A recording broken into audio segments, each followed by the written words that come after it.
오늘 우리에게 주시는 하나님의 말씀 레위기 2장 1절에서 3절 말씀입니다. 구약 148면에 있습니다.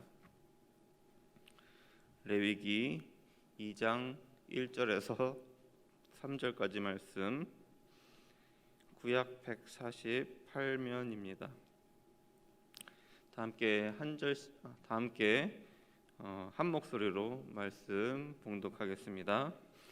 누구든지 소재 예물을 여호와께 드리려거든 고운 가루로 예물을 삼아 그 위에 기름을 붓고 또 그 위에 유향을 놓아 아론의 자손 제사장들에게로 가져갈 것이요 제사장은 그 고운 가루 한 웅큼과 기름과 그 모든 유향을 가져다가 기념물로 제단 위에서 불사를 지니 이는 화제라 여호와께 향기로운 냄새니라. 그 소재물에 남은 것은 아론과 그의 자손에게 돌릴지니 이는 여호와의 화제물 중에 지극히 거룩한 것이니라. 아멘. 말씀을 전하기 전에 기도하겠습니다.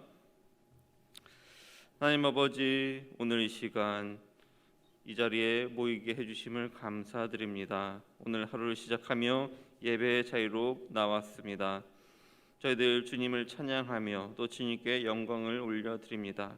이 시간 주님께서 설교자의 입술을 통하여 주님께서 주님의 음성을 듣게 하여 주시고 그 입술을 통하여 주님의 말씀이 온전하게 선포되도록 주님께서 은혜를 더하여 주시옵소서.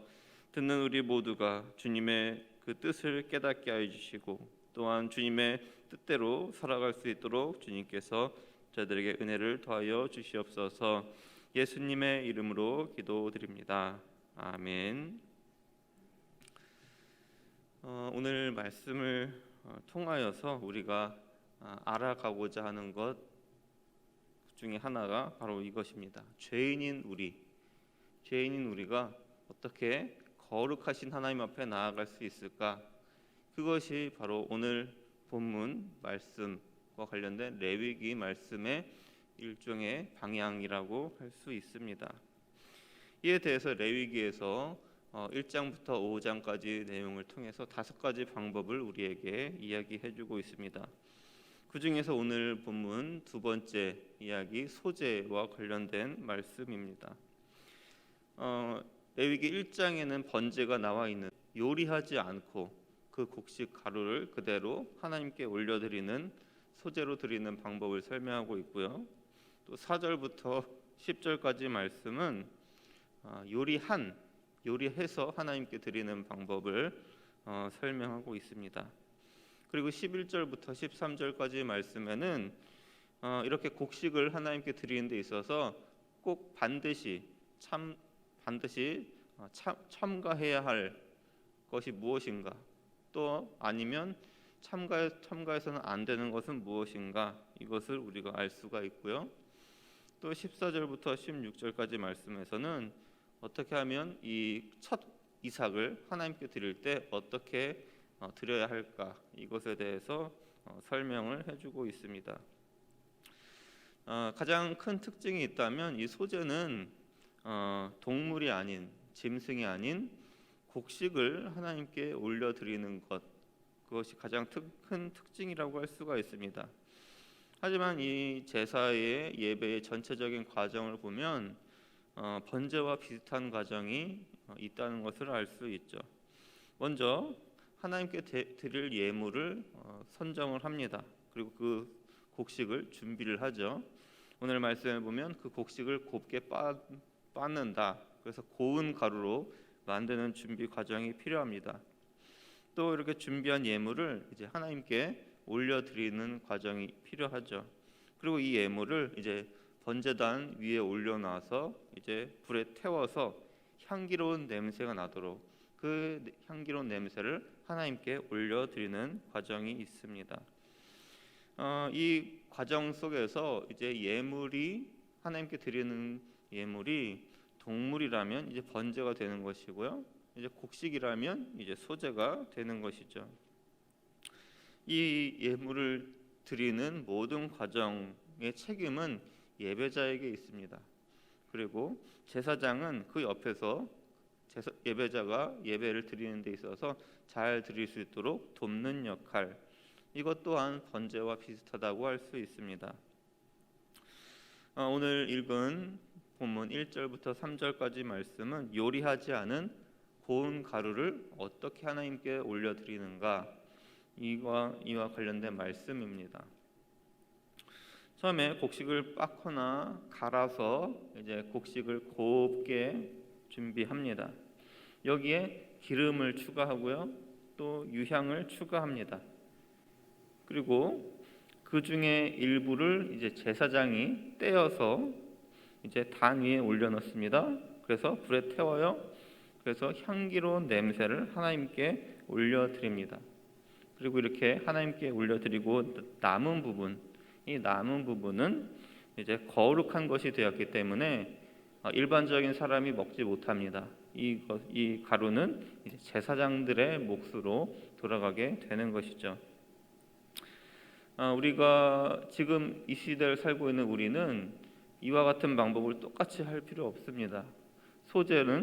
이 소재를 준비하는 과정을 보면서 오늘 이 시간 이 땅에서 살고 있는 우리가 이 모든 과정을 보면서 우리가 무엇을 기억해야 할까요? 우리가 아무리 물질이 부족하다고 하더라도 혹은 가난하다고 하더라도 하나님께 드린 예물을 정성껏 준비해야 한다는 그 메시지를 우리가 오늘 본문을 통해서 알아야 한다는 것입니다. 우리가 소재를 드리기 위해서는 곡식 가루가 필요합니다. 그리고 기름이 필요하고요, 유향이 필요합니다. 곡식 가루는 혹시 저렴할 수 있습니다. 그런데 기름과 유향은 아마 그때 당시 구약 시대에서도 저렴하지 않았을 겁니다. 어쩌면 비쌀 수도 있습니다. 그런데 중요한 것은 이 유향과 기름이 많이 필요하다면 돈이 없는 사람은 제사를 못 드리겠죠. 하지만 중요한 것은 기름과 유향의 양이 많을 필요가 없다는 겁니다. 아주 적은 양만 필요하다는 것이죠. 아주 조금만 있으면 이제 예물을 드릴 수 있다는 거예요. 이런 모습을 보면서 우리 자신이 어떤 마음가짐으로 예배를 드리고 있는가, 어떤 마음가짐으로 예물을 드리고 있는가, 이것을 살펴보아야 합니다. 우리가 하나님께 예물을 드릴 때 어떤 마음가짐으로 예물을 드리고 있습니까? 우리가 하나님께서 우리에게 주신 모든 사항에 감사하면서 예물을 올려드리는 거예요. 그것이 우리의 기본적인 예물을 드리는 자세입니다.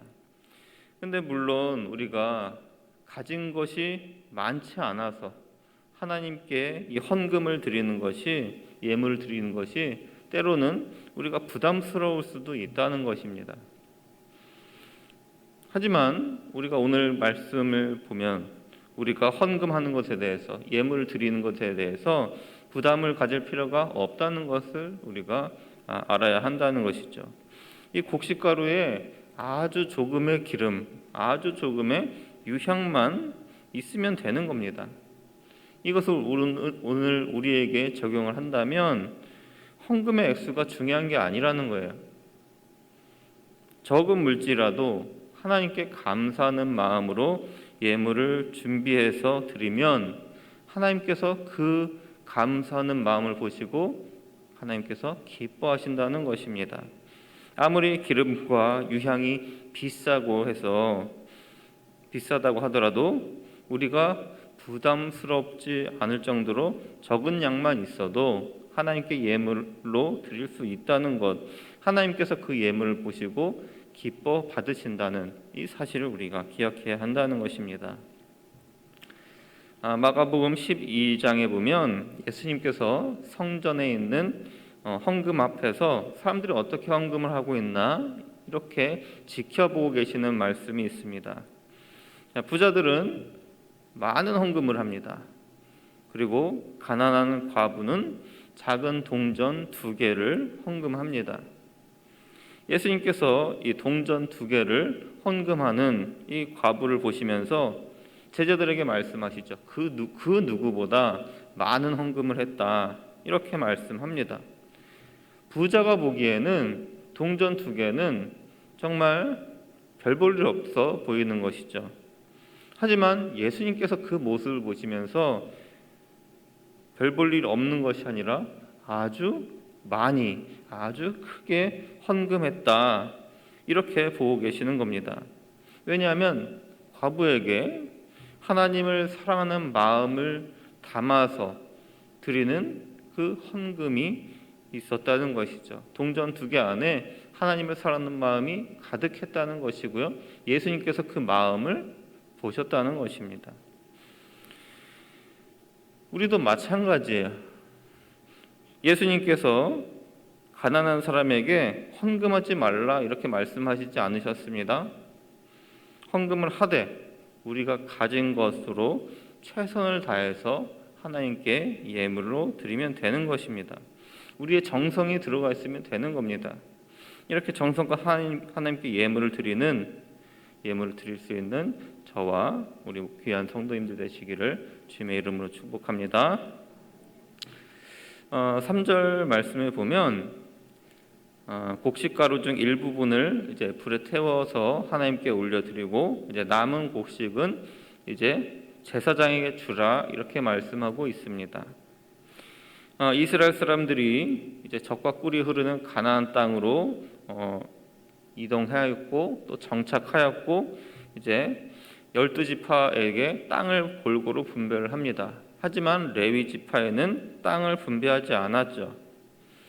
그래서 이 레위인들과 제사장들은 농사를 지을 수 없었습니다. 대신에 이들은 성전에서 일하게 하였습니다. 그리고 예배와 관련된 일을 하도록 하나님께서 그렇게 정하셨죠. 땅을 가진 12지파가 레위 지파를 도와야만 이 레위 지파가 살아갈 수 있는데, 그 방법 중에 하나가 이렇게 소재물 중에 일부분을 제사장과 레위인들이 가지는 것, 이것이 그들에게 있어서 생존의 과정, 생존을 위한 주요 자원이 되었다는 것입니다. 제사장들에게 이런 식으로 이제 먹을 것을 주지 않으면 제사장들이 살 수 없는 것이죠. 가장 단적으로 알 수 있는 말씀이 바로 사사기 말씀입니다. 사사기 말씀을 보면 사사 시대에 레위인들이 집을 떠나서, 성전을 떠나서 이제 특정 가문의 제사장이 됩니다. 그래서 그 가문에서 주는 먹을거리로 살게 되는 것이죠. 이것을 보면서 우리가 알 수 있는 것은 그때 당시 그만큼 사람들이 하나님께 예배드리지 않았다는 것을 알 수가 있고요, 또한 그와 관련해서 레위인들이 당연히 먹고 살기가 힘들었다는 것, 그래서 성전을 떠나서 여러 동네로 돌아다닐 수밖에 없었다는 것을 알 수가 있죠. 성전에서 온전한 예배가 이루어지기 위해서는 제사장과 레위인들이 성전에서 일을 해야만 합니다.